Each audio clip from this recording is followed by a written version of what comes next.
With housing affordability front and centre in the minds of many Australians, particularly those living in capital cities, we are seeing growth in a number of people looking at alternate ways to enter the property market, making the purchase of a property work for them. Building a duplex or a dual occupancy can be a more affordable way of owning a property in both well-established and new suburbs. It allows you to use the second property to generate income and offset the cost of building, and it can provide a more affordable way of entering into the property market.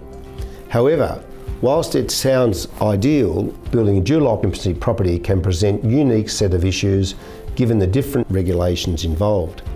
Having an experienced property lawyer on hand to help you navigate the process will ensure to avoid some of the most common mistakes that can be costly if they're made. What is a duplex? A duplex is a single residential dwelling with two dwellings under the one roof, divided by a wall between them. Also known as a dual occupancy, each side is completed separately and is a separate house with its own entrance, own amenities and own yards. Duplexes are sometimes all on one title, meaning both properties must be sold.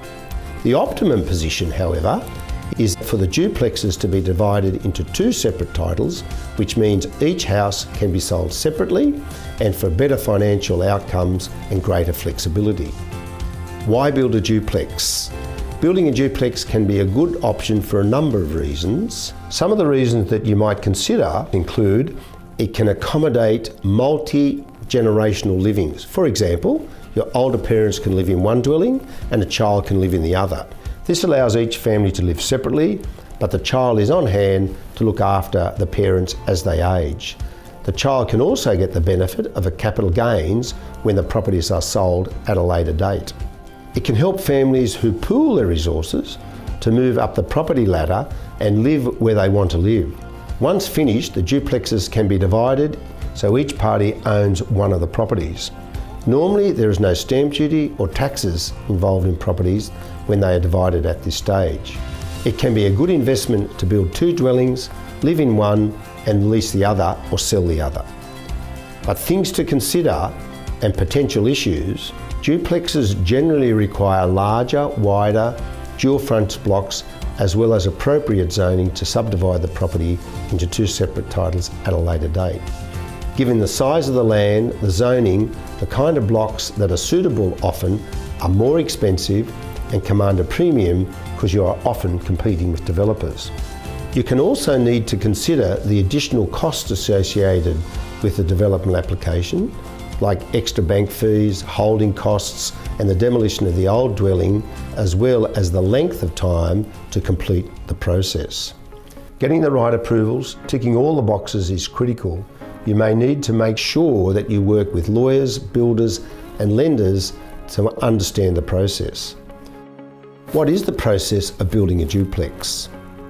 Once you have decided that a duplex is a good option, the process usually involves the following steps. A and B purchase a property with the intention to demolish the old house and build a duplex.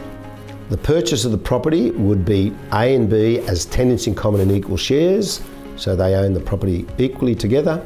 Once the property is purchased, A and B would lodge an application to build a duplex and to subdivide.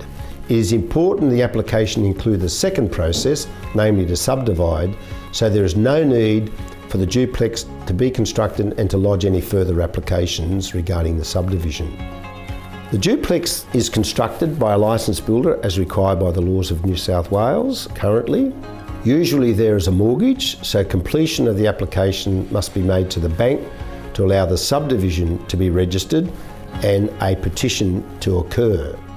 On completion, the council or the private certifier will issue an occupation certificate, and a plan of subdivision can therefore be prepared and lodged electronically at the Land Titles Office. Upon registration of the subdivision or strata plan, depending on what approval you have received, the two lots will issue Lot 1 showing as the registered proprietors A and B as tenants in common, and Lot 2 showing as the registered proprietors A and B as also as tenants in common equal shares.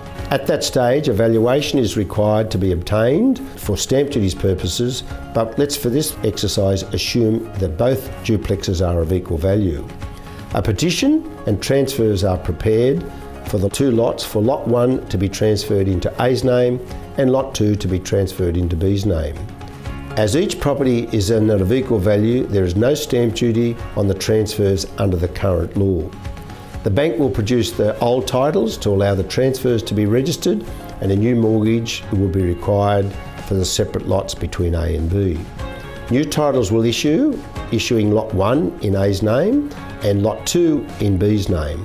The Council, Water Board, Valuer General and the Land Tax will be automatically notified once these processes are completed.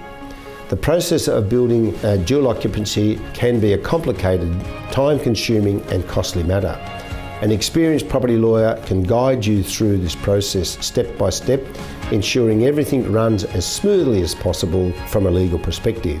If you're thinking of building a duplex, contact Maclaren's lawyers and I'll be happy to discuss this project with you in more detail.